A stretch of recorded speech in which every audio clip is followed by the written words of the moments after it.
Welcome to the Slow Living Collective podcast. I'm Amy, wife, mother of two and homemaker.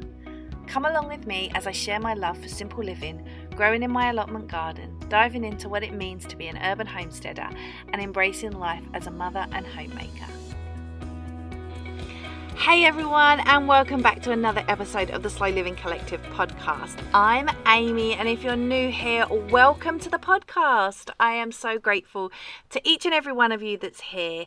Today we are going to dive into something else about the depths of winter.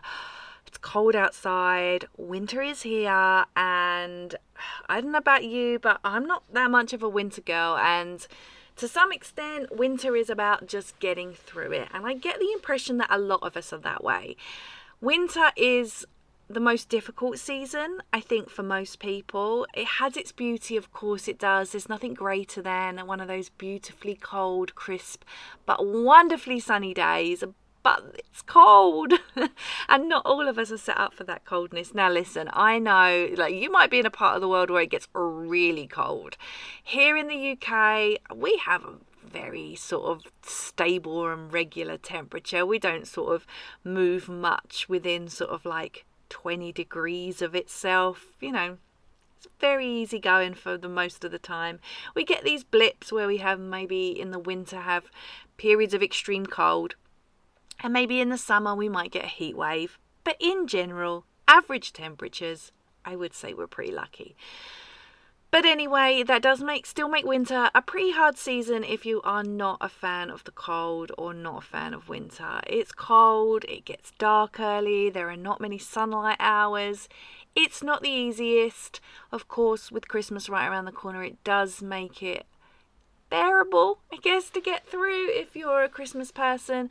But there are 2 whole months the other side of Christmas to get through. So today we are going to talk about seasonal wellness tips for winter and just how we can dive into self-care. I know I say it a lot. I cringe every time I say it. I don't know another way of saying it. What's another way of saying self-care? I don't know. While I'm right here, I'm going to ask ChatGPT, tell me another way to say self-care that sounds better. Because do you know what? I hate the word self-care. I feel like it's got such bad connotations now because everyone's like, you need to have more self-care. And it's like, we know, we don't have time for it. Anyway. ChatGPT has come back with nothing of any use whatsoever. It told me to say personal well-being, personal well-being maintenance, well-being care. No, they're no good. Let's try again. An alternative and more elegant way to refer to self-care is personal well-being. I suppose personal well-being is better. Anyway, that's not the point of today's episode. Today we're diving into seasonal wellness tips for winter. Stay on track, Amy. And I am going to be talking about just some of the tips I use to get through winter because it can be a stinker of a season sometimes. And hopefully it will give you tips and insights just to help you navigate this cold, dark, dismal season with some grace and hopefully good health. So let's dive into it. Grab a blanket and a hot cup of whatever floats your boat, whether it be tea or coffee. Always coffee for me. And let's dive into it. So I guess the first part that we should talk about is how we nourish our body during winter, because there are so many ways that we can naturally support our well-being and our bodies throughout winter, through our diet, through seasonal produce. Maybe we could dive into, some very easy to make recipes that help support our body, and just basically we're going to talk about how we can keep our bodies and our diet and our well-being aligned with the season, because that's the most important thing. When we try and approach life in a more seasonal way, we are better able to understand the needs of our bodies through each season. So winter is a cold season. It is a dark season. We have less vitamin D. We spend more time inside. There are more winter bugs like colds and flus circulating. And so it can be tricky. It can be a tricky season, even if you are not somebody that suffers from season affective disorder. If you do suffer from season affective disorder, then obviously the winter is brutal, I should imagine. But winter can just be this really challenging time of year for our health and well-being. And all of these things like the weather, the darkness, the shorter days, and not to mention sometimes the stress of Christmas, it can all take a toll on us. But there are definitely things that we can do to stay healthy and happy during the winter months. So, like I said, first of all, we're going to dive into why, we can nourish our body for the winter season and what that might look like in terms of food and diet and, just everything like that.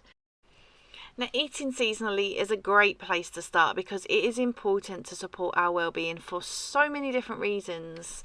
I've said before that, seasonal produce is typically picked when it is right at its peak ripeness, and so it's fresher and more nutritious than any produce that is out of season. Also, our bodies are made with this sort of special code that is coded to our location and is very much lives and needs certain things at certain times of the year.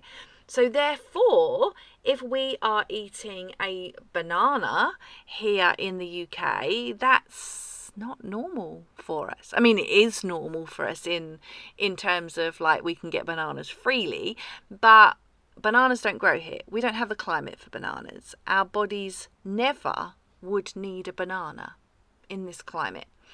Whereas when you've got, say, through autumn, you are, harvesting all your produce for the year. And, maybe let's say take an apple, for example. That apple is at its peak ripeness. It's the freshest it is. It is full of nutrients that your body in your locality needs. It has everything in it that provides for your body.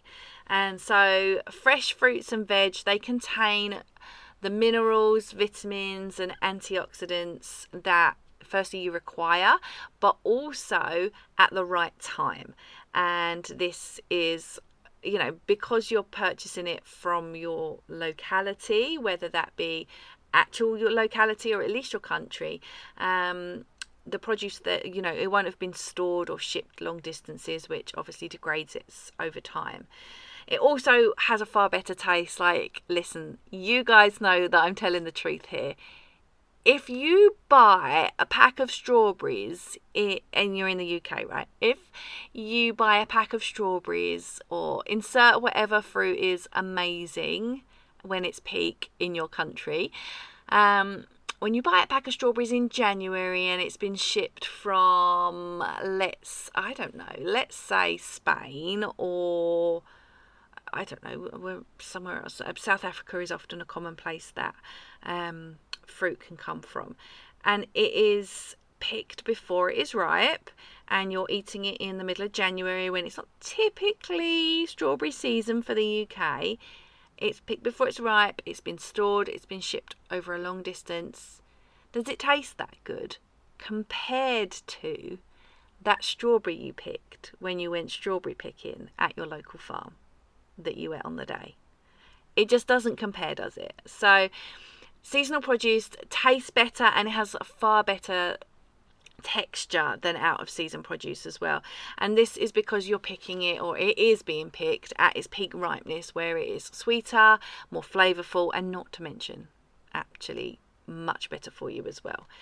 And eating seasonally is great because it's more sustainable. Obviously, there's no need for transportation and storage, and you are supporting like local farming, certainly within your own country, and therefore just overall reducing your environmental impact. And you might even find that when you eat seasonally, the produce that you are buying is more affordable than out of season produce. And this is because seasonal produce is in much higher supply and doesn't have the same demands as something that is out of season, and like I said, doesn't require transportation and storage. And so I find personally, when we eat more seasonally, and something that we have committed to doing is purchasing our veg at least from Riverford. Riverford Organic do amazing fruit and veg boxes, and we always opt for the 100% UK organic box, and it provides us with an amazing variety of veggies.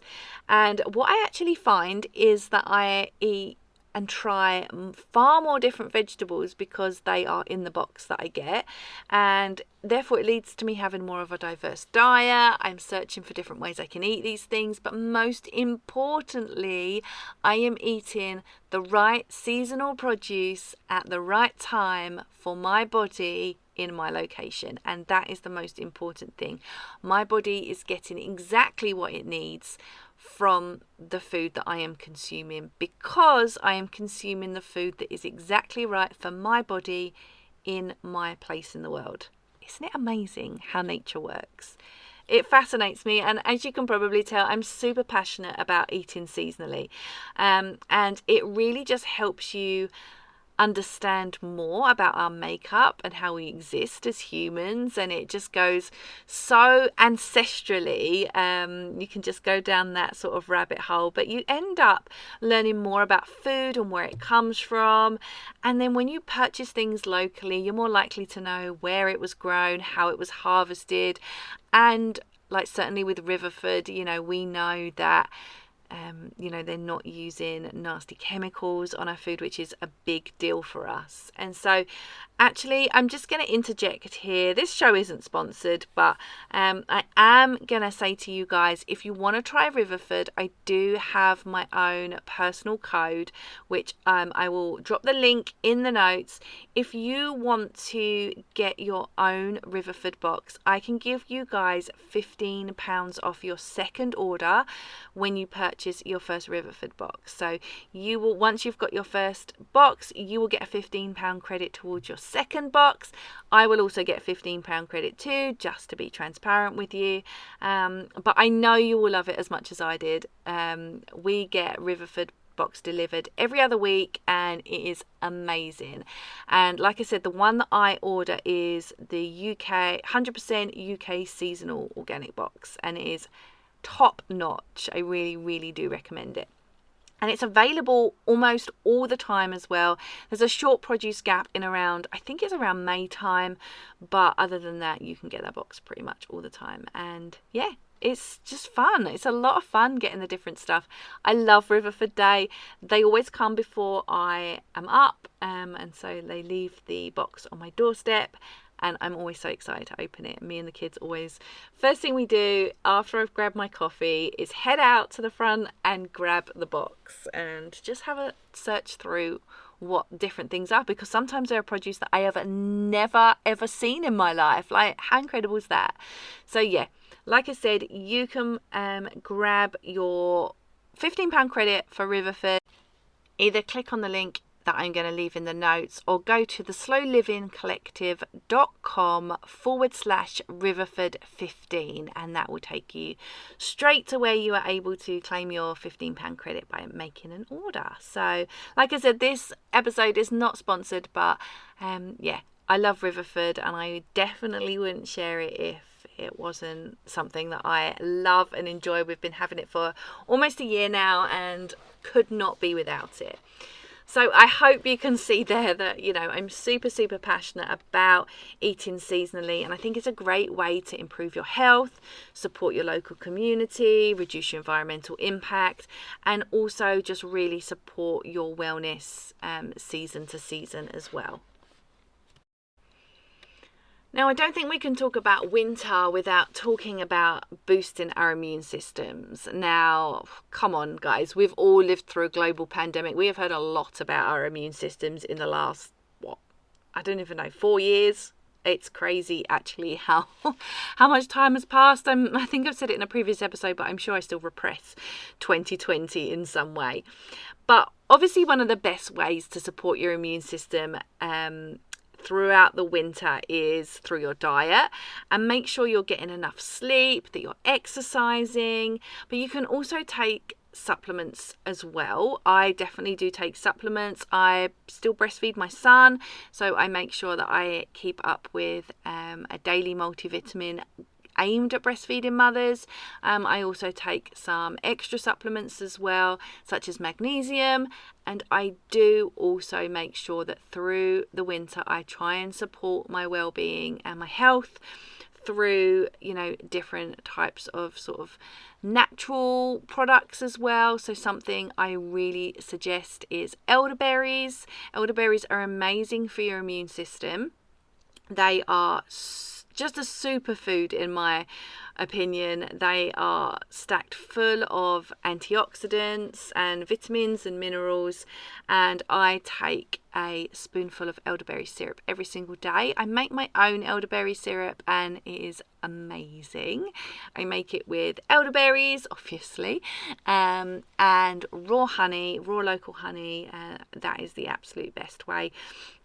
I simmer it in a pan with cinnamon. You can just there are tons of recipes online, but it is amazing, and I find it super helpful in keeping my immune system tip top as well, and help me if I come into contact with colds, which I inevitably do. I have a 2-year-old and a 4-year-old, so these guys are filled with colds through the winter. It's just one of those things. You hear a cough and you're like, oh no, oh, it's coming for me again. So, I know it's all about building a strong immune system and all of that, but I wish it really worked that way, right? Because if catching so many colds when you're a kid built a strong immune system, then why do we continue to catch them as adults? Listen, I know it's because they evolve, but if you've got young kids, you know exactly what it's like. I mean, my kids don't even go to school because they're home educated, but wowza, when my daughter was in nursery for a short period of time, that was interesting. We were just sick for 3 months solid. It was not pleasant at all. And made us actually just miss out on our regular life, which was frustrating. So yeah, boosting your immune system is great. So you can obviously do that predominantly through your diet, but also sleep is really, really important in boosting your immune system. So I try and get around 8 hours sleep a night. I am woken in the night because, like I said, I breastfeed, but my son is 2. It's less through the night now. He usually wakes me once, sometimes twice if he's sick, but mostly just once. But yeah, we get about 8 or 9 hours sleep, and I feel like we do all right. I do feel like we do all right in that. Also, managing stress is really important, and sometimes I laugh when I'm sitting here talking about manage your stress levels, because how can I be the person sitting here saying you need to manage your stress levels when I don't even know how to manage my stress levels? Don't listen to me, don't listen to my guidance. But stress can really weaken your immune system, and that does make you more susceptible to illness. So there are lots of different ways that you can sort of manage stress. I like to do yoga, mindfulness, meditation, spend as much time as possible outside. Just do the things I love. This podcast, for example, I love doing this podcast, and so it's a hobby of mine, so it's doing something that I love.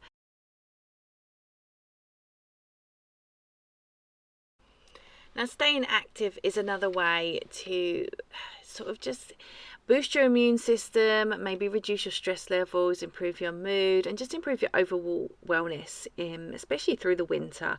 And so staying active during the winter months can sometimes be really difficult. Who wants to go outside when it's cold? Who wants to even go outside and get in the car so they can drive themselves to the gym when it's cold? It's tough. It's really tough. And listen, I am not the kind of person that is going to sit here and say, you need to push through, you need to do it, because I don't believe that is helpful. I think that is a product of old style diet culture, this pushing through idea. I'm not here for it. So I'm here to tell you that exercise is important and you should do it when you feel able. You should never push if your body is telling you otherwise, and just appreciate that through the winter it can be more difficult. It can be a lot more difficult. So be kind to yourself, give yourself grace, exercise when you can, and if you and your body are not feeling it, don't do it. Now, I'm not I'm a yoga teacher. I'm not qualified in any other exercise at all. Exercise is important, and we should all be aiming for at least 30 minutes of moderate exercise, at least a couple of times a week. You can do that at home. And I'm not saying that every time you're like, nah, I can't be bothered to go outside in the cold, that you should just sack it off. What I'm saying is listen to your body, and you'll know. There are times when, if you're somebody that has a cycle, maybe, those first days of your period are rough and difficult. Maybe that's not the time to be doing your most intensive exercise. But there is a difference between listening to your body and understanding what it needs and just feeling like sacking it off. Both are valid, by the way, but you can't always sack it off is what I'm trying to say. There are lots of different ways you can stay active during the winter months. Going for a walk can be really nice. If you're a runner, you can go for a run. Even if it's cold outside, you can throw on your coat, bundle up and get some exercise. You can also go to the gym if going to the gym is your thing. Take an exercise class. You can work out at home. There are so many things that you can do online for free. Just check YouTube. I am a yoga teacher myself, and I will go and look at someone else's yoga classes on YouTube. My favourite is Yoga by Cassandra. That's Cassandra with a K. She's fantastic. I know lots of people like Yoga with Adrienne as well. There's tons of different things you can find. So I think you'll be able to find anything that would suit you, depending on what you prefer, what your abilities are. Winter can just be a really hard season. It can be difficult mentally and physically. It's cold outside. We don't always want to get out there. And it can just be really difficult to take care of ourselves. It can be super busy in the lead up to Christmas, and then we have this sort of massive drop going into the new year. We still have 2 months left of the year. It can be it can be troubling. There are so many things that I think, when New Year comes round, we're all like buoyed up after Christmas, and then it's New Year, and then it's January, and we're staring at 8 or 9 weeks until March, but still several weeks after that until spring. Spring equinox comes later in March, and it's a long old slog the other side of Christmas. And I don't think Christmas really helps, actually, because we're in this position where we end up feeling like so on a high from going through this sort of festive season, and then we end up just come crashing back down to earth in January. Nobody has any money. It's a really long time between some people's paydays. Everybody is still reeling from the downer after Christmas, and it's cold, and the electricity bill is the biggest it's ever been. It's just a lot. And so be kind to yourself through the winter. Think about ways that you can support your wellness that feels right for you. Don't force things that don't feel right. And just embrace the season. And I don't mean embrace as in enjoy it. I mean understand what winter means. Winter is a cold season. It is a dark season. We get less vitamin D. We are less lively. We are less likely to want to socialize. It's normal. It's a period of hibernation. It's a slowdown, and it's ready for rebirth in the spring. So these are just some tips to help you sort of navigate the season. You can take what you want and disregard the rest. You don't have to do everything. You don't have to do any of it, in fact. Whatever works for you. So I hope that was helpful. Do follow me over on Instagram. You can find me there at The Slow Living Collective, and you can find me on the blog, which is theslowlivingcollective.com. I would love to know what your wellness tips are. So if you're listening to this podcast, screenshot it or post a picture of you listening to it and tag me at The Slow Living Collective. I would love to see you guys who are listening to this. I often, I'm like talking out into the abyss, and I love it. I'd love to connect with you guys. So come let me know what your wellness tips are over on Instagram for the winter. And I guess that's it for this week. So I just want to say thank you for listening. Be sure to come find me over on Instagram and the blog.